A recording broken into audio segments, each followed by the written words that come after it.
નમસ્કાર વિદ્યાર્થી મિત્રો, મારું નામ ઉર્વશીબેન છે। આજે આપણે ધોરણ 7 વિષય હિન્દીમાં વ્યાકરણ વિભાગની અંદર કહાની લેખન શીખશું। તો કહાની લેખન કઈ રીતે તમારે કરી શકાય? કહાની એટલે વાર્તા।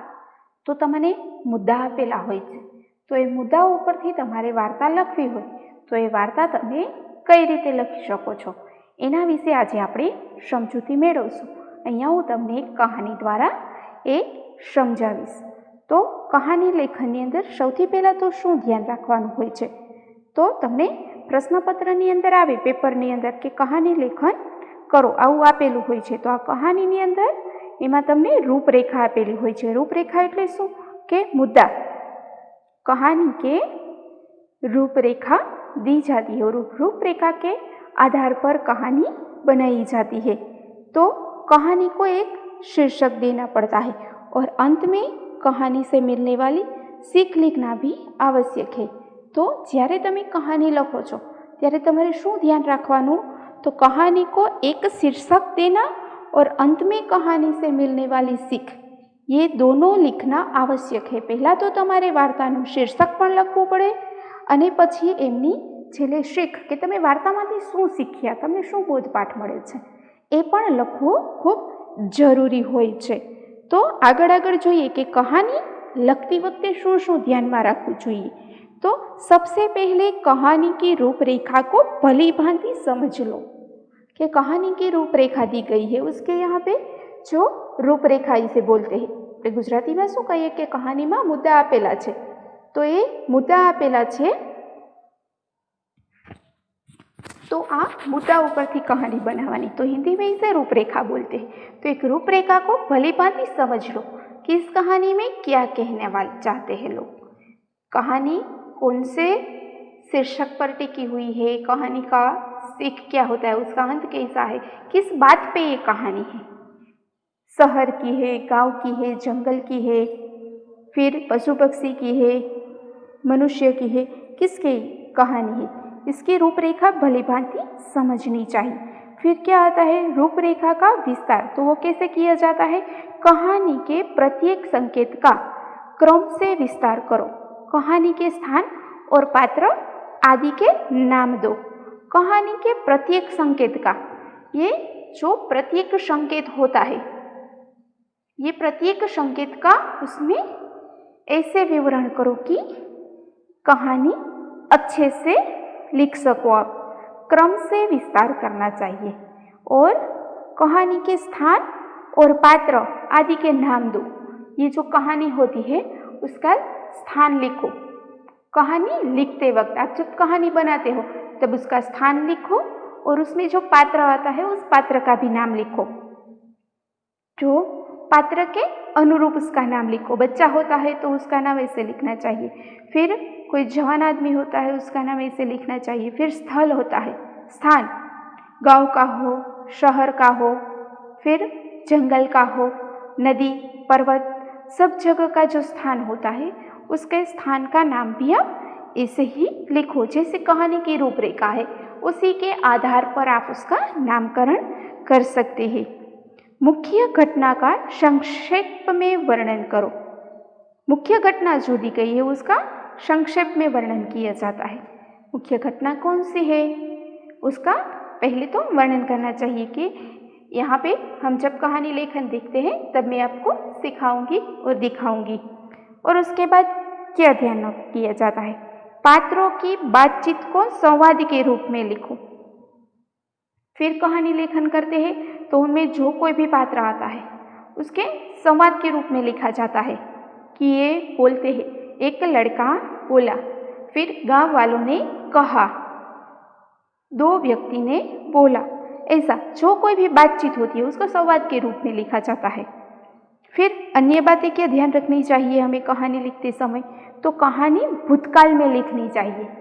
ऐसा बन गया था, एक गांव था, एक शहर था, एक जंगल था, वहाँ एक सिंह रहता था। तो कहानी कोई भी होती है ऐसा भूतकाल में लिखनी चाहिए। पूरी कहानी 3-4 परिच्छेद में बांटनी चाहिए, उसमें विराम चिन्हों का उचित प्रयोग करना चाहिए।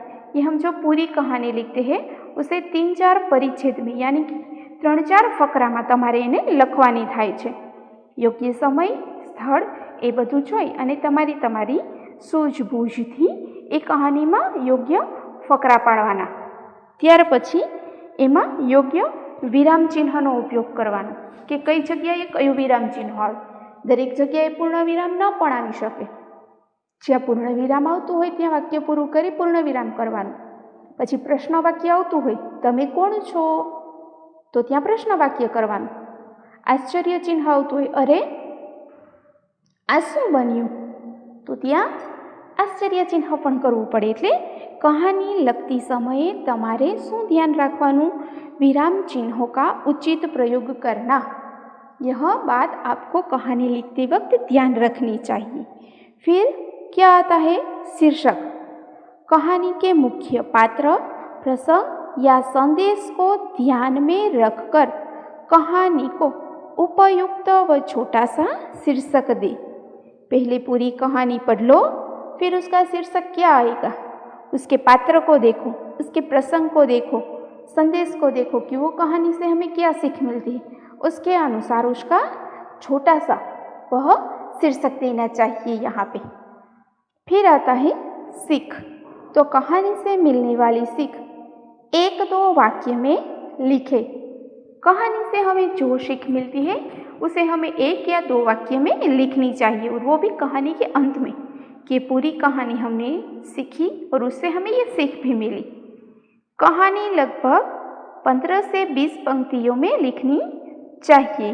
कहानी की भाषा शुद्ध और मुहावरेदार होनी चाहिए. कहानी તમે લખો છો તો એ કહાનીની ભાષા શુદ્ધ હોવી જોઈએ.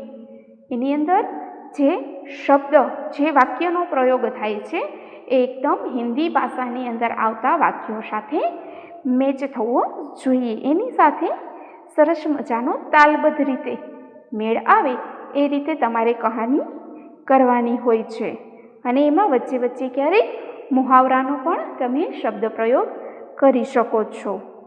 અને આવી રીતે તમે કહાની લખો એટલે કહાની की लिखावट स्वच्छ और सुंदर हो सकती है. कहानी लगती वक्त आ बाबतનું खास ध्यान રાખવાનું છે. एक तो શું કે इसकी रूपरेखा को अच्छी तरह से देख लो आप. फिर दूसरा उसका शीर्षक अच्छी तरह से रूपरेखा के अनुसार उसका शीर्षक दो. कहानी का शीर्षक देने के बाद उसके अंत में सीख आती है, उसके अंत में सीख होती है, वो आप लिखो. फिर क्या होता है कि कहानी को 3-4 परिच्छेद में लिखो. तो ये सब ध्यान में रखकर आप कहानी का सबसे अच्छा वर्णन कर सकते हैं. तो चलो विद्यार्थी मित्रों, અહીંયા એવી જ એક કહાની લેખન આપણે શીખવાનું છે. તો એ કહાની લેખનમાં જોઈએ તો પહેલાં તો એની રૂપરેખા શું આપેલી છે, એમના મુદ્દા શું આપેલા છે એ જોઈ લઈએ. એક ચરવાહા. ચરવાહા યાની કે ભેડ બકરીએ જે ચરાવે છે, ગોવાળ આપણી ભાષામાં કહીએ તો એને ચરવાહા કહેવાય. જે ગાય, ભેંસ, બકરી આ બધાને લઈ અને સવારથી સાંજ સુધી એમને ખેતરમાં ઘાસ ચરાવવા લઈ જાય છે અને સાંજે એ બધાને લઈ અને ઘરે પાછા આવે છે. झूठ बोलने की आदत. जंगल में शेर आया. शेर आया कहकर चिल्लाना. जंगल में शेर आया ऐसा कहकर चिल्लाना. किसानों का दौड़कर मदद के लिए आना. चरवाहे का हंसना. क्योंकि वो उसकी झूठ बोलने की आदत थी इसलिए वो झूठ बोलता था कि शेर आया. तो ऐसा सब समझकर आसपास के खेत में जो किसान काम कर रहे थे वो अपना काम छोड़कर मदद के लिए आते थे. चरवाहे का हंसना. फिर वो जब आते थे तो चरवाहा बोलता था कि कोई नहीं आया ऐसा करके, मैं तो झूठ कह रहा था ऐसा कह के वो हंसता था. किसानों का वापस चले जाना. 2-3 बार ऐसा ही करना. उसने 2-3 बार ऐसा किया. एक बार सचमुच शेर आना. चरवाहे का मदद के लिए चिल्लाना. फिर एक बार तो झूठ में से सच में सचमुच ही शेर आ गया. चरवाहे का मदद के लिए चिल्लाना. चरवाहे ने मदद के लिए सब किसानों को पुकारा, पर सबको लगा कि वो तो हर बार की तरह इस बार भी झूठ ही बोल रहा है, तो कोई उसकी मदद के लिए नहीं आया. किसी का न आना, शेर का उसे मार डालना और शिख। तो इस कहानी की रूपरेखा हमने अच्छी तरह से समझ ली कि क्या कहना चाहते हैं। फिर सीख यह मिलती है कि वो झूठ बोलने की आदत है तो उसका क्या फल मिलता है। तो इस कहानी का हम शीर्षक लिखते हैं झूठ का फल। कहानी का ये शीर्षक है और हमने कहानी की रूपरेखा पढ़कर सबसे पहले तो उसका शीर्षक देना है झूठ का फल। फिर शीर्षक देने के बाद ही हम कहानी लिख सकते हैं। हमें भी पता होना चाहिए कि कहानी कैसी है, कौन सी है। तो कहानी है झूठ का फल, हमें क्या मिलता है। अब हम देखते हैं। कनकपुर नामक गांव में एक चरवाहा रहता था। यहाँ हम गांव का नाम लिखा है, स्थान का उल्लेख करना पड़ता है। तो उसका नाम भी लिखा है और गांव था, ये स्थान भी लिखा है। तो कनकपुर नामक गांव में एक चरवाहा रहता था। वह हर रोज जंगल में अपनी गायों और भैंसों को चराने जाता था। चरवाहे को झूठ बोलने और मजाक करने की आदत थी।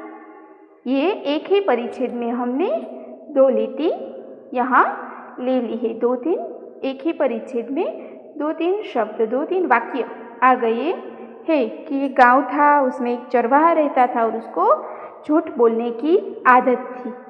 अब देखते हैं आगे। एक बार वह अपने जानवरों को लेकर जंगल में गया। उसे एकाएक शरारत सूझी। एक बार वह अपने जानवरों को लेकर, गायों और भैंसों को लेकर वो जंगल में गया और उसे शरारत सूझी। उसने सोचा कि मैं भी शरारत करूं थोड़ी। वह जोर जोर से चिल्लाने लगा, शेर आया, बचाओ बचाओ। यहाँ देखो, है ना, वह जंगल में शेर आया कहकर चिल्लाना। तो वह जोर जोर से चिल्लाने लगा, शेर आया, बचाओ बचाओ। उसकी आवाज़ सुनते ही आसपास के खेतों में काम करने वाले किसान और मजदूर दौड़कर उसकी मदद के लिए आए। फिर क्या हुआ? किसानों का दौड़कर मदद के लिए आना। जो किसान હતા આજુબાજુના ખેતમાં જે ખેડૂતો કામ કરતા હતા એની મદદ માટે આવ્યા। तो किसान और मजदूर दौड़कर उसकी मदद के लिए आए। उन्हें देखकर वह जोर जोर से हंसने लगा। चरवाहे का हंसना। तो इससे वाक्य को हमने यहाँ अच्छी तरह से वाक्य रचना के रूप में बैठा दिया है। तो उन्हें देखकर वह जोर जोर से हंसने लगा। सभी ने उसे इस प्रकार झूठ न बोलने की सलाह दी। બધાએ એને શું કીધું કે આવી રીતે હવે ખોટું બોલતા નહીં, તું હવે ખોટું ન બોલતો, નહીંતર અમે મદદ માટે નહીં આવી, અમે અમારું કામ મૂકી અને તો તારી મદદ કરવા આવ્યું, અને એ પણ તું શું કરે છે તો કે ખોટું બોલે છે। फिर उस चरवाहे ने 2-3 बार लोगों को इसी तरह परेशान किया। सभी उसकी आदत समझ गए। 2-3 बार ऐसे ही करना। फिर क्या हुआ कि 2-3 बार उसने ऐसा ही किया, तो इसी तरह परेशान सभी को किया, तो सभी उसकी आदत को समझ गए। सबको लगा कि वो तो यूं ही झूठ बोलता रहता है। फिर कुछ दिन बाद वहाँ सचमुच एक शेर आया। एक बार सचमुच शेर आना। तो शू थयुं? कुछ दिन बाद वहाँ सचमुच एक शेर आया। इस बार चरवाहा बहुत घबराया और गला फाड़कर चिल्लाने लगा। फिर शेर आया तो वो हर बार की तरह इस बार भी शेर आया, बचाओ बचाओ ऐसा करने लगा। उसकी आवाज़ सुनकर लोगों ने सोचा यह हमेशा की तरह मजाक कर रहा है। फिर सब लोगों को क्या लगा कि चरवाहे हर बार मजाक करता रहता है, हमें अपना काम छोड़कर उसकी मदद के लिए जाना पड़ता है। तो इस बार भी वो चिल्लाया, शेर आया, बचाओ बचाओ। पर चरवाहे की मदद के लिए कोई नहीं आया। सबने यही सोचा कि वो तो मजाक कर रहा है, काम छोड़कर कौन जाए। सबने ऐसा ही सोचा। उसकी मदद के लिए कोई न आया। चरवाहे का मदद के लिए चिल्लाना, किसी का न आना। तो चरवाहे ने मदद के लिए चिल्लाया, पर किसी का न आना, उसकी मदद के लिए कोई नहीं आया। शेर चरवाहे पर झपटा और उसे मार डाला। शेर था, वो चरवाहे पर झपटा और उसे सच में ही मार डाला, क्योंकि सबको लगा था कि वो झूठ बोलता है, इसीलिए कोई नहीं आया। तो फिर शेर ने चरवाहे को मार डाला और उसका शिकार बना दिया। सीख हमें क्या मिलती है? झूठ बोलना बुरा है। झूठ बोलने का परिणाम कभी अच्छा नहीं होता। उससे हमें यह सीख मिलती है। देखो, कहानी के ऊपर शीर्षक दिया जाता है और अंत में हमें सीख दी जाती है। क्या सीख मिलती है? तो झूठ बोलना बुरा है, झूठ बोलने का परिणाम कभी अच्छा नहीं होता। हमें झूठ बोलने का परिणाम भुगतना ही पड़ता है और वो परिणाम अच्छा नहीं होता, खराब ही होता है, बुरा ही होता है। बुरा परिणाम झूठ बोलने से मिलता है। इसीलिए शीर्षक हमने दिया झूठ का फल। तो झूठ का फल कैसा मिलता है? उससे यह आया कि झूठ बोलना बुरा है, उसका बुरा ही फल मिलता है। तो विद्यार्थी મિત્રો, હવે તમે શીખી ગયા ને કે કહાની લેખન કેવી રીતે થાય છે। તો સૌથી પહેલાં તો એમની જે રૂપરેખા છે એમને તમારે ધ્યાનમાં રાખવાની છે। આ રૂપરેખાને ધ્યાનમાં રાખી એમનું શીર્ષક આપવાનું છે। પછી એ શીર્ષક આપી અને 3-4 ફકરામાં તમારે એને ડિવાઈડ કરવાની છે અને આ ડિવાઈડ કરી અને છેલ્લે એમાંથી શું શીખ મળે છે એ તમારે લખવાનું છે। એટલે આટલા મુદ્દા તમારે ધ્યાનમાં રાખી અને કહાની લેખન કરવું જરૂરી છે। તો આવી જ રીતે હવે તમે એક નવી કહાની બનાવી અને તમારી FBમાં લખવાની છે, બરાબર? તો એના વિશેના મુદ્દા પણ તમારે તમારી જાતે જ વિચારી અને સરસ મજાના મુદ્દા લખવાના અને પછી એના ઉપરથી તમારે કહાની લેખન કરવાનું છે। નમસ્કાર।